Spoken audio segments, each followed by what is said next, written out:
Welcome everybody to our webinar today.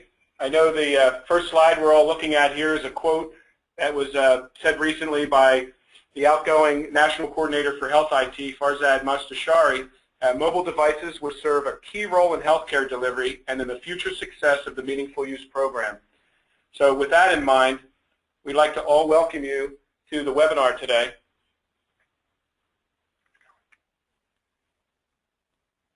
I'm Eric Nolan from Futura Mobility, and we're also joined with our friends from Honeywell. And today's title for the webinar is Applying Mobile Technology to Support the Continuum of Care. And before we get started, I thought I would introduce our speakers today.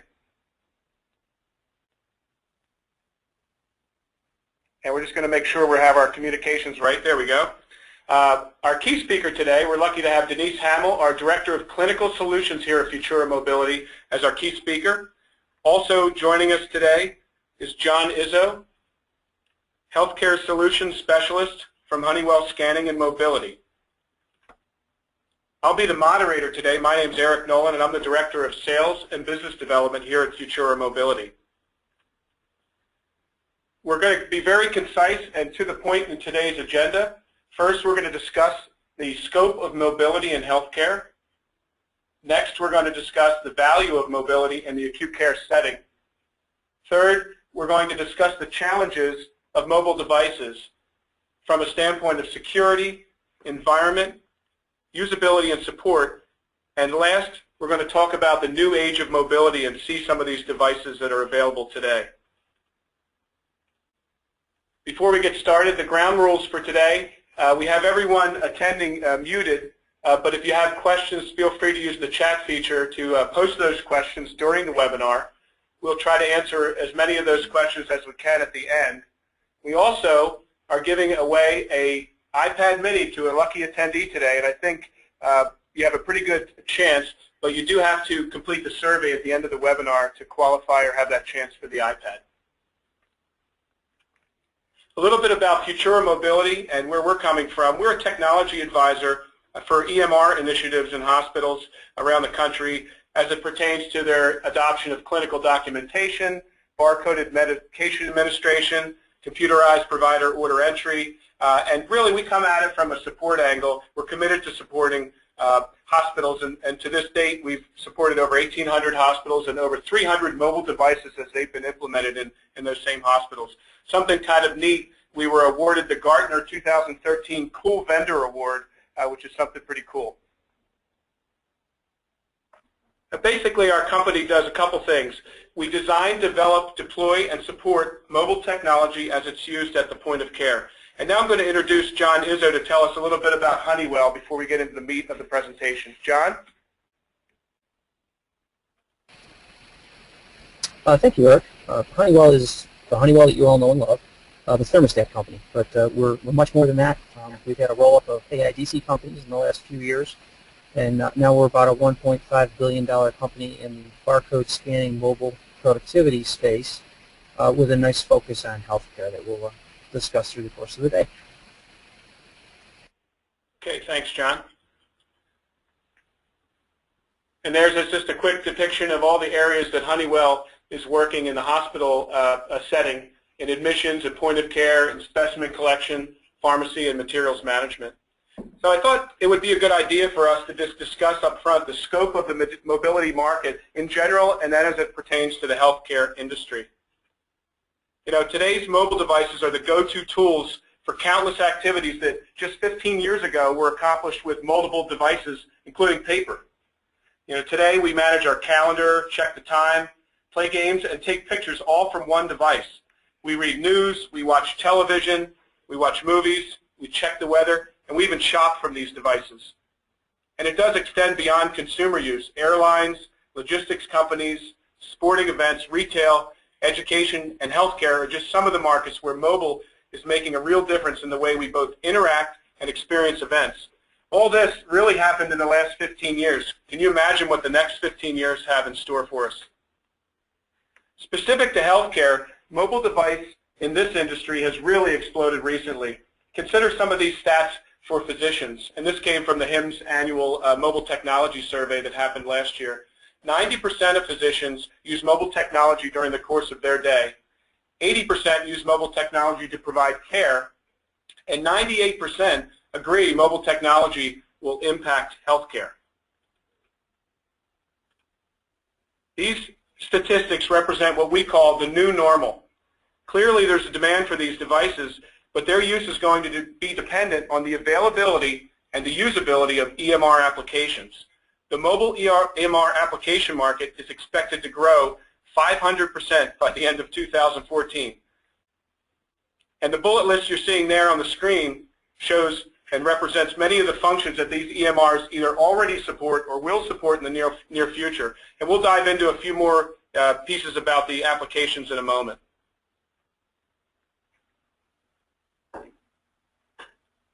This rise in mobile health is expected to reach almost $59 billion by 2020. Much of this is going to be driven by advances in chronic disease management and telemedicine, which is also expected to in turn save almost $200 billion. So as we can see, the scope of mobile in healthcare is growing rapidly. At this time, I'd like to introduce Denise Hamill to discuss the value of mobility in healthcare. Denise? Thanks, Eric. Thinking about the role mobile devices play in healthcare, three core focus areas emerge: delivering the right information at the right time in the right way, the potential to play a huge role in improving patient safety, and the third is to enhance the way clinicians communicate and receive information. Also, another important point to mention is with HCAHPS, the way we use mobile technology can improve and engage our patients. Whether mobile devices used to view lab results at the bedside or retrieve other critical patient information, having access to real-time data at the point of care enhances the value of the EHR from becoming solely a data collection instrument, to a real point-of-care decision-making tool.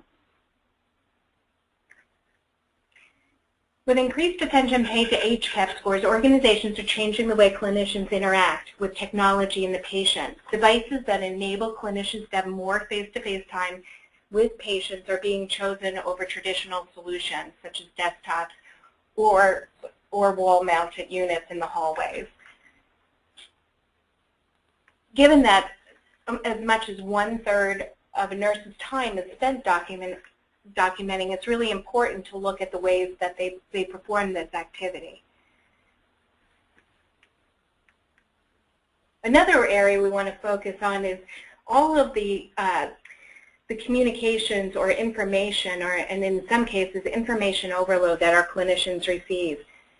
Here's an opportunity, and in the third way in which mobile devices add value to the care setting is through the consolidation and improvement in communication.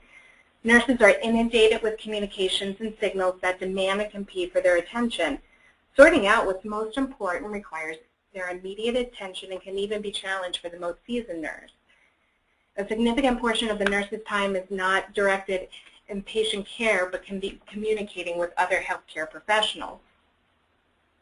Communications in the form of alarms has been demonstrated to be a significant quality of care issue and can result in serious impacts to the patient and patient safety events. This has gotten increasing attention, especially from the Joint Commission, who's identified alarm and alarm fatigue as one of their 2004 patient safety goals. In addition, ECRI conducted a fairly rigorous study which has been cited by a number of individuals, and in that study they indicated that nurses can receive up to 350 alarms per patient per day. Given all of those communications and on so many different devices, really consolidating that information into a single device for the nurse becomes paramount to safety. We know through barcode medication administration and through the use of mobile devices that we have the opportunity to improve patient safety by ensuring that we have appropriate patient identification or the potential to eliminate duplicate blood draws, not only improving safety but also improving our patient's experience.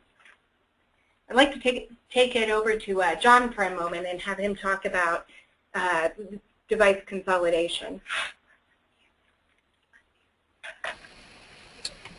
So folks, over the past 7 or 8 years, we've seen, as this graphic illustrates, that everything was in its own silo. The communications part of healthcare, the data I/O, and the processing side of things were all in kind of independent, run maybe by different groups within the facility. And what we've heard consistently over the past 5 years, 4 years, is that we'd like to get down to one device. But it wasn't just the device that was going to make that happen. It really is the applications as well that are going to bring us all together. And based on what you folks have been telling your solution providers, those things are about to happen in a big way here in the not too distant future.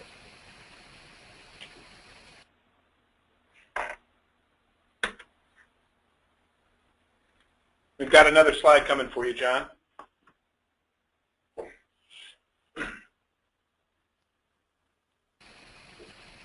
So again, what we've seen is that there's been a demand, if you will, to kind of reduce the part count.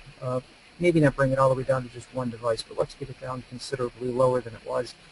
And it's really been driven by the smartphone technology, tablet technology that people are using today and enjoy in their private lives. And they've wanted to use the same type of technology in the workspace, and that's what we're coming into these days.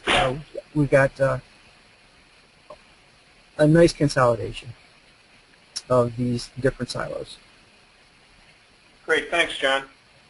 And John, I want to turn everybody's attention for a moment over to some of the challenges, and let's just pause for a moment and recognize that despite all the gains that mobile devices present, we also have some challenges we need to recognize as well. One of those being one size or one device doesn't fit all, or form factor issues. Some major EHR vendors have certainly led the market in this area. Unfortunately, not everyone's there yet, and we expect that some will lead the way. The other issue to talk about, and we'll talk about this a couple of times throughout this presentation, is BYOD policies, or the failure for organizations to create adequate BOD policies. We know that our caregivers use devices, their personal devices, in the workplace. So it's not a matter of whether or not they use them, it's how do we account for that. The last thing to mention is there's new information and some literature popping up around this concept called distracted caregiving. And this is the idea, and I think there was a really interesting article by Dr. John Halakma who talked about distracted caregiving. This is really the practice of clinicians bringing their personal devices to work, or frankly, for that matter, even your organization's device, and using it for personal purposes. There was one particular event that Dr. Halakma talks about where a perfusionist was looking at Facebook instead of providing care to the patient. And unfortunately, that patient did suffer some untoward consequences as a result of that. So as we see the proliferation of mobile technologies, we have to also understand that there are certain drawbacks and certain considerations to be held. Thanks, Denise and John. Now that we understand the scope and value of mobility, I'd like to transition our discussion to the challenges of mobility, particularly in the areas of security, environment, usability, and support. So let's start first with security. The security challenges revolving around mobility really revolve around device management, communication, and wireless. So we'll start with device management. Whether the devices are being used by individuals or shared by multiple users, you need a way to authenticate users in order to provide access to information based on the user's profile. You also need a streamlined method for distributing and updating apps and sharing documents. You also need to understand that device functions can be restricted, such as screen capture and texting, or even camera use during certain times or when certain apps are in use. And you also need to address device management strategies, regardless of whether the devices are corporate-owned or owned by the individual. Lastly, device management allows you to manage the location and the health of the device. So device management is definitely a critical piece. While we're talking about security, consider this stat. 58% of medical organizations allow BYOD, but only 46% of them encrypt data stored or accessed on those devices. And due to the number of data breaches reported to HHS involving lost or stolen devices, the HIT Policy Committee highlighted the importance of an entity's reviewing its encryption practices as part of its risk analysis. We agree that this is an area of security that appears to need specific focus. Recent HHS analysis of reported breaches indicates that almost 40% of large breaches involve lost or stolen devices. Had these devices been encrypted, their data would have been secured, according to the report. And just this morning on my way to work, I got a news alert that Target had a data breach. 40 million users' credit card information was made available. So we all hear about and understand the importance of data security. Next, we'll talk about MDM and mobile policy. So the first step to a strong mobile environment is a well-designed mobile device management, or MDM, management plan. This requires the buy-in and training of staff on rules and regulations as well as device use. Users that don't comply, they just get locked out. You deny them access. Global device management allows all devices to be managed from a central place. Most of this is accomplished via mobile device management software programs such as AirWatch, MobileIron, and others. The next area of mobile security that has its challenges is communication. Texting at work and healthcare puts protected health information on a variety of SMS servers from all the different mobile carriers that employees use, leaving this PHI data completely out of the control of the hospital or the group practice. These violations can create security breaches, legal issues, and loss of trust in the marketplace. Despite the privacy and security risks associated with texting, many clinicians still engage in this behavior. The question an organization needs to ask themselves is not whether or not they should permit this, but how they let clinicians do it in a way that's HIPAA compliant. Yeah, take a look at that stat, Denise. Becker's Hospital Review had a review that said 73% of physicians acknowledge texting about their work. So we all agree and we all love texting, and it's a great communication tool, but how do we do it securely? Well, the good news here is that there are several secure texting solutions available that allow HIPAA-compliant texting.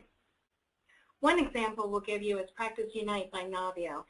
This is just one example of a secure texting solution, although there are others out there. What makes this particular tool unique is beyond texting, it enables you to send out news feeds, on-call lists, and other pertinent information right at your fingertips on your mobile device. Back to you, Art. Sure. Well, the last piece that we're going to talk about regarding mobile security deals with wireless. And decisions do have to be made as to how to separate clinical access from patient or guest access, and which methods of encryption and security are best used and employed. And although there are lots of standards out there that exist, these decisions are still important as the number of mobile devices and wireless constituents increase. Here's a chilling quote for us all to read. The reliability of the wireless network in my operation is my biggest concern. It will hang up or freeze, and the clinicians will have to either wait until it recovers or move to a wired workstation. When the network is unreliable or bandwidth doesn't support what clinicians need to do, dangerous workarounds occur, and thereby negate the potential patient safety benefits of having the mobile device in the first place. Yeah, so this area that we're talking about and that Denise is referring to is that challenge of the environment. The wireless access has to be strong. The device that you choose has to be the right device for the use, and infection control also has it. So when we start talking about wireless, we have to ask ourselves and our infrastructure team these questions. Do our health workers have a constant, strong Wi-Fi connection to maintain access to critical data as they roam? Is there enough bandwidth to support additional devices added in the future? And lastly, what happens when the network fails? Denise, you've been in these situations when you were a clinician practicing in hospitals. What happens when those networks fail? What do you resort to? Well, the standard procedure is to go to paper when the network fails and assume a paper-based workflow, although clinicians will sometimes store information on cheat sheets and then go back and document that information. So all of those opportunities to write information in a place other than the EHR really kind of jeopardize our data integrity. Sure. Well, I'll tell you what, one question and one way to solve that is to consider doing a wireless audit. And if you've experienced anything like Denise is mentioning in your facility, there is a way to fix it. A wireless audit performed by a network engineer will expose dead spots and provide remediation recommendations so that you can rest assured that when you travel around your hospital, in and out of rooms, you will not lose a signal. Once your network, a wireless network is solid, your next challenge is picking the right device for your needs. John, you have some thoughts to share on this topic, especially regarding durability, right?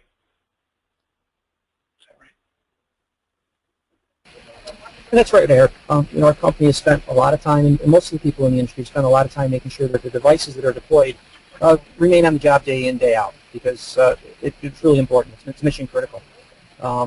This is just an example of what happens when we bring a consumer-grade device into the healthcare environment. One of the things that we try and do is make sure that we have the durability and extended battery life to let people do the job as it's intended to do.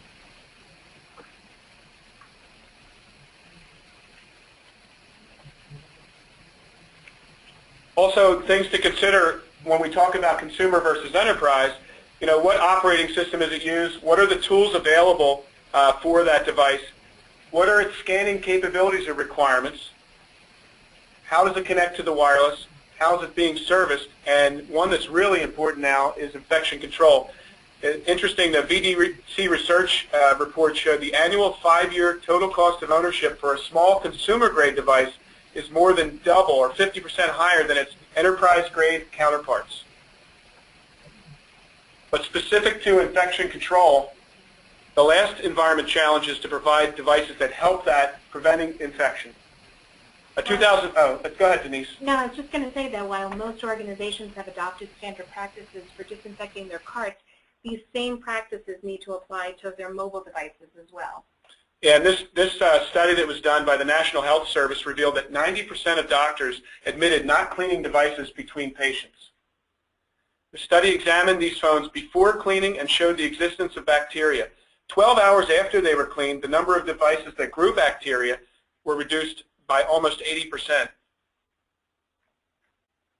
So here's another chilling stat to consider.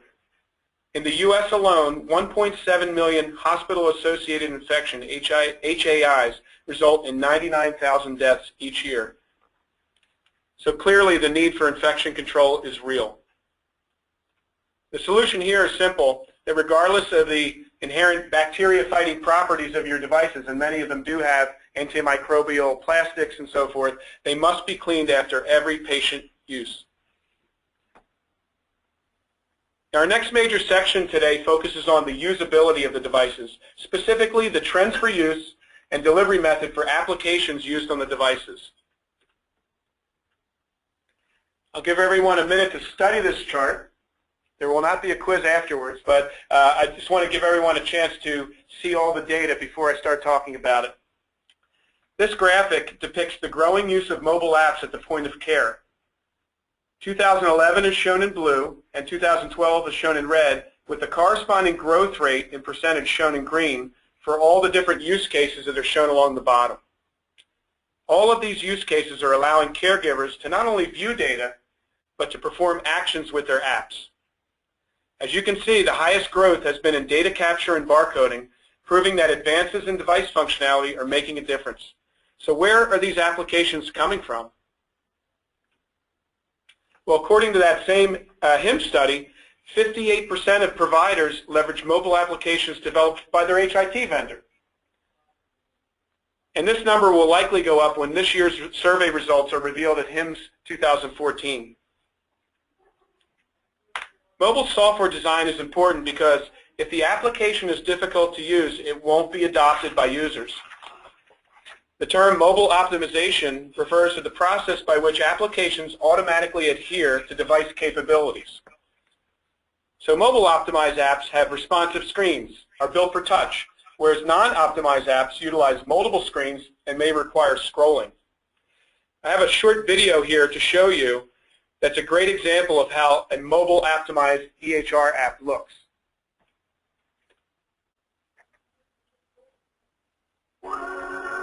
And if you can't hear the sound, it's music.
Well, that video may have come across a little choppy, but you get the idea of what an optimized, mobile optimized application looks like.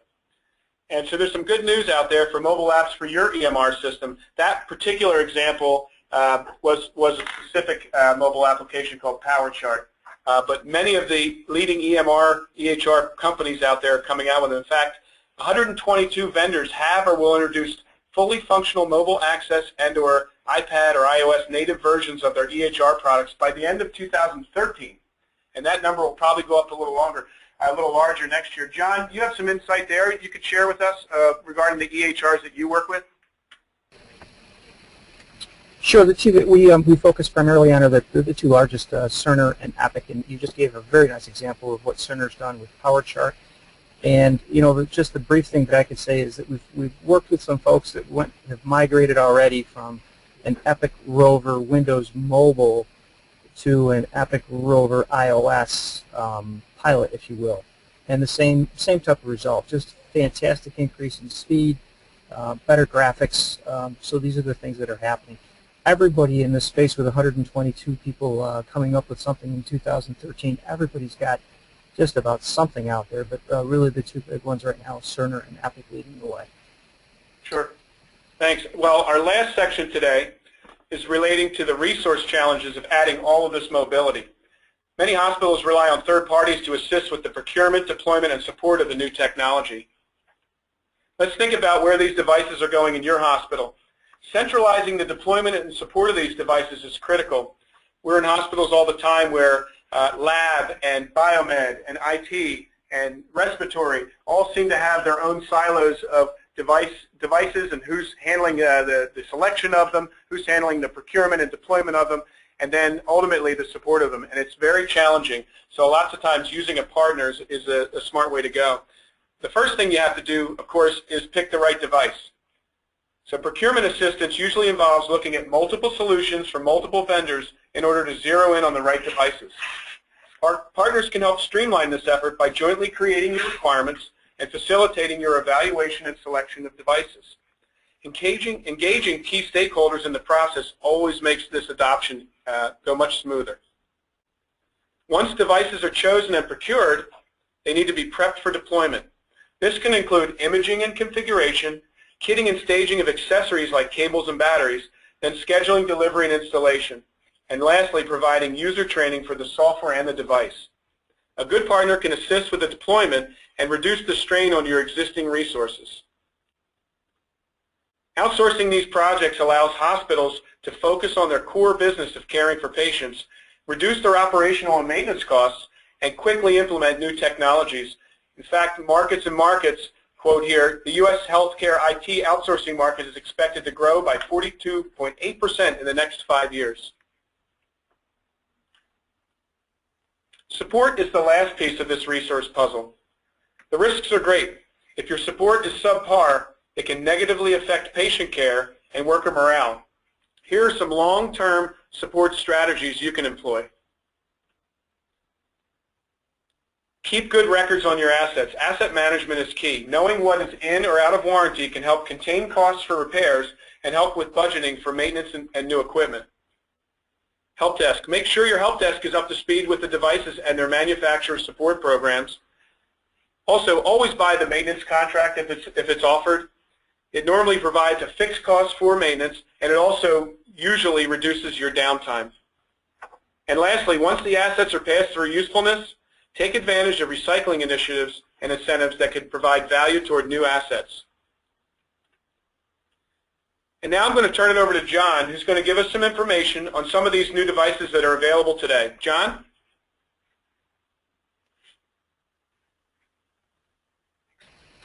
Thanks, Eric. Let's, folks, this is just a graphic picture of our new Dolphin Black, even though it's white in color. It's a marketing term.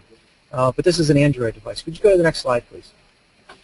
As we said earlier on, we've heard about the tool belt. You folks have all heard and talked about the tool belt, a little bit of a running joke in the industry, but truly there was just a lot of devices required for the clinician to get her job done, or her job done on a daily in-out basis, and these are the types of things that we were looking to consolidate. Next slide, please.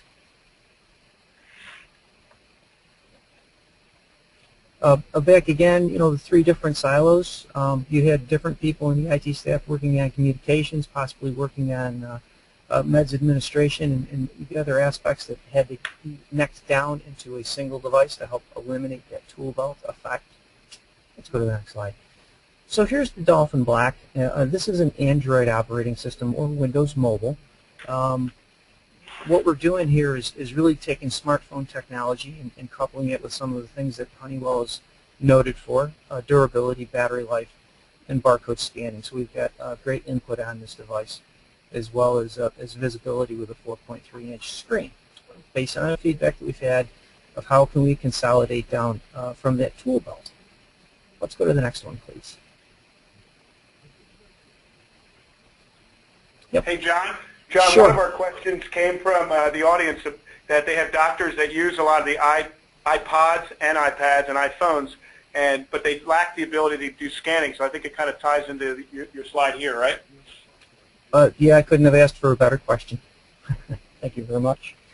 So yeah, we have a whole sled family coming out right now. These are just looking at the phone and the iPod, but there's also one for the iPad coming as well. And what we're doing is again, taking the Honeywell core competencies in barcode scanning, durability, disinfectability, if you will, and battery life, and wrapping those devices that have the great applications and the user feedback that people have been asking for, and giving them the durability so that it bridges the gap between a consumer-grade device and a fully rugged device. That's really where we see the future. I think a lot of people are kind of pointing in the same direction. Next slide. So John, in addition to the 2D imager built-in that could be used for things like med administration or lab draws potentially, what other features does that device have? It's got the extra battery built in for longer life. Are there some models I know that have a mag strip reader? Is that correct? We do. Those are a more of a. We haven't found a way to bill at the bedside yet, Eric. But I guess if somebody had an app, we've got a product for that. That would be a retail-based version of the product. But yeah.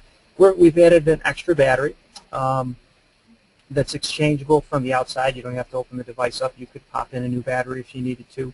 It's got our 2D imager. It's the same imager that's been in our other mobile computers and our standard barcode scanners for about 3 years now. And it's a sealed device, IP54 sealing, so it can be wiped down with disinfectants. Both this and the Android version. Very similar in functionality to what they offer, but one is encasing the Apple technology, and the other one is a Honeywell ground up, if you will, design with Android capability.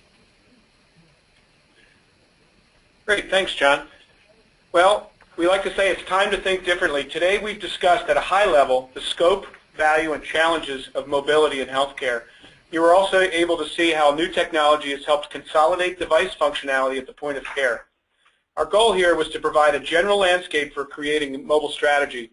We're going to dive deeper into some of these categories in future webinars, and we hope you can attend. Before we address any additional questions we have, please remember to complete the survey at the end of the webinar for your chance to win an iPad mini.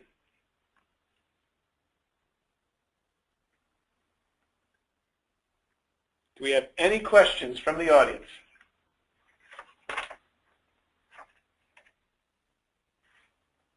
Go ahead and answer that one. Yeah, we've got one here we can look at. Sure. One of the questions that came through was about how does an organization manage the concept that you spoke about called distracted caregiving, which is a great question since this is really new, somewhat of a new concept. I think first and foremost is you have to acknowledge that it is a patient safety issue. It's no different in some respects than failing to wash your hands or other things that we do that put patients at risk. First and foremost, acknowledge it as a patient safety problem. Then the second piece of it, I think, is to construct policies that really help prevent the behavior from beginning in the first place. And then finally, I think there needs to be ramifications and known ramifications for engaging in dangerous behavior on your mobile device. Sure, and the mobile device management software products out there go a long way in helping create those policies or enforce them, and in some cases even prevent them from happening by blocking sites and by even with time-related restrictions.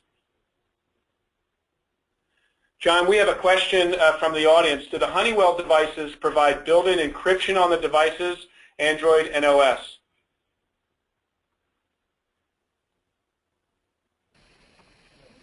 So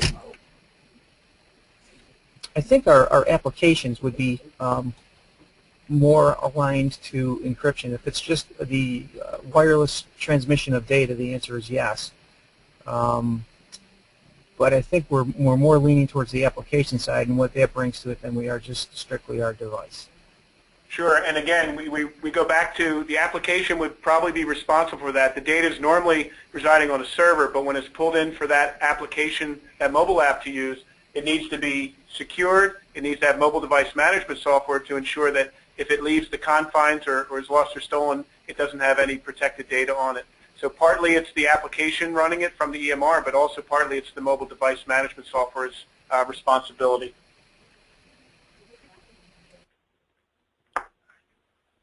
Okay, I don't think we have any more questions. We just want to thank everyone for attending today. And also remember to take the survey so you have a really good chance, probably less than 1 in 100 chance of winning an iPad mini.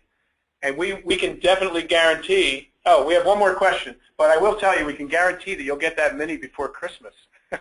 So we do have one more question. Is there an average cost for a rugged iPhone? And so John, you could just give an idea of the cost of the sled that you have for the rugged. The list price on that sled is about $700. So, and so list price $700. You could put an iPhone or an iPod Touch into that device and turn it into a rugged iPhone device. Honeywell also is working on additional sleds to support the iPad mini, and then ultimately if the need is there, although we don't know yet in healthcare if it's there, for a rugged iPad with integrated scanning. But clearly the iPod, iPhone form factor lends itself to the barcode scanning. The iPad mini will be something that's forthcoming as well.